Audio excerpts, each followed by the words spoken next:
तासांनंतर डोहात बुडालेल्या युवकाचा मृतदेह सापडला. एसडीआरएफच्या अथक शोधमोहिमेला यश. तब्बल 24 तासानंतर अखेर मृतदेह शोधण्यात एसडीआरएफच्या पथकाला यश आले. काल झालेल्या दुर्घटनेनंतर सुरू असलेली शोधमोहीम अखेर यशस्वी ठरली. घटनेनंतर सुरुवातीला स्थानिक बचाव पथकाने शोधकार्य केले. मात्र अंधार, डोहाची खोली आणि गढूळ पाण्यामुळे शोधमोहीम थांबवावी लागली. त्यानंतर आज सकाळी 29 सदस्यीय एसडीआरएफचे पथक घटनास्थळी दाखल झाले. पथकाने युद्ध पातळीवर शोधमोहीम राबवीत पाण्याखालील अत्याधुनिक कॅमेऱ्यांचा वापर करून डोहातील विविध भागांची तपासणी केली. अनेक तासांच्या अथक प्रयत्नांनंतर अखेर युवकाचा मृतदेह शोधण्यात यश आले. शोधमोहिमेदरम्यान देवळा पोलीस, महसूल प्रशासन आणि एसडीआरएफच्या पथकाने घटनास्थळी ठाण मांडून संपूर्ण कारवाईवर लक्ष ठेवले.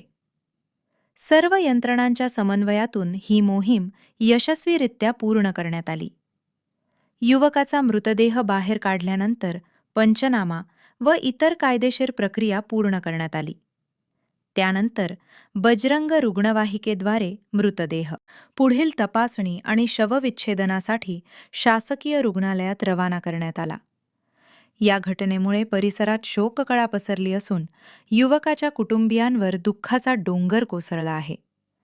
दरम्यान या दुर्दैवी घटनेमुळे चोर चावडी धबधब्यावर पर्यटकांच्या सुरक्षिततेचा प्रश्न पुन्हा एकदा ऐरणीवर आला आहे. पावसाळ्यात धबधबे आणि खोल डोहांमध्ये उतरताना अत्यंत सावधगिरी बाळगण्याचे आवाहन प्रशासनाने केले आहे. तर पुढील घटनेचा अधिक तपास देवळा पोलीस ठाण्याचे पोलीस निरीक्षक सार्थक नेहते यांच्या मार्गदर्शनाखाली सुरू आहे.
तिकडे पडली.